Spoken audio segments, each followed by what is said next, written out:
It was past midnight when Maya boarded the CTA Red Line at Roosevelt Station. She had stayed late at her best friend's apartment watching movies and laughing over Chinese takeout.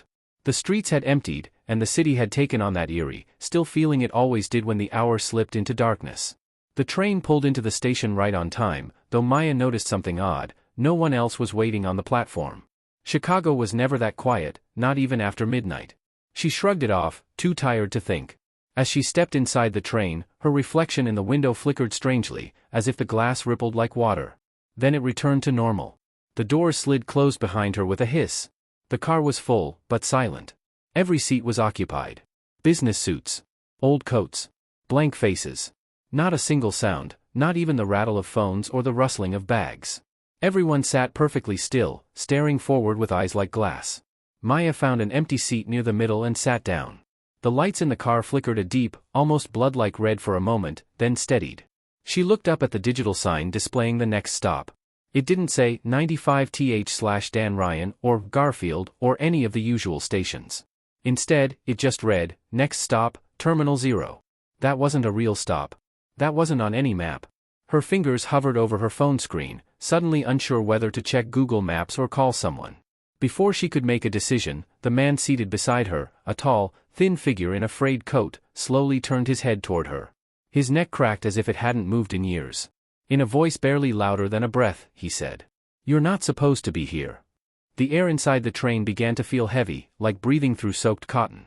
Maya's fingers trembled as she gripped the edge of her seat. Every instinct in her body screamed at her to get off the train. But the doors had already closed. And the train was moving. The windows outside had gone dark. No city lights, no passing stations. Just shadows.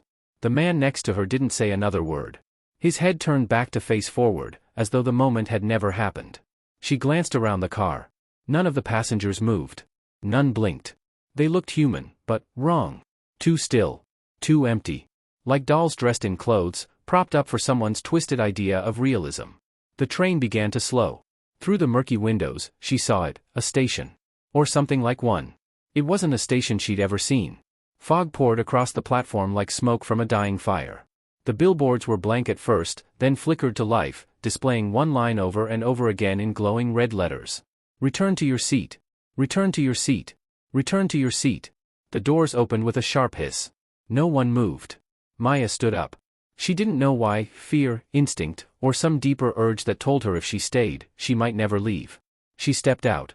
The fog swallowed her instantly. Behind her, the doors slammed shut. The train gave a low, mechanical groan, like it was angry. Then it vanished into the tunnel, red lights fading into the mist. The platform was empty. Silent. Until she heard a faint scraping sound in the distance. Maya ran.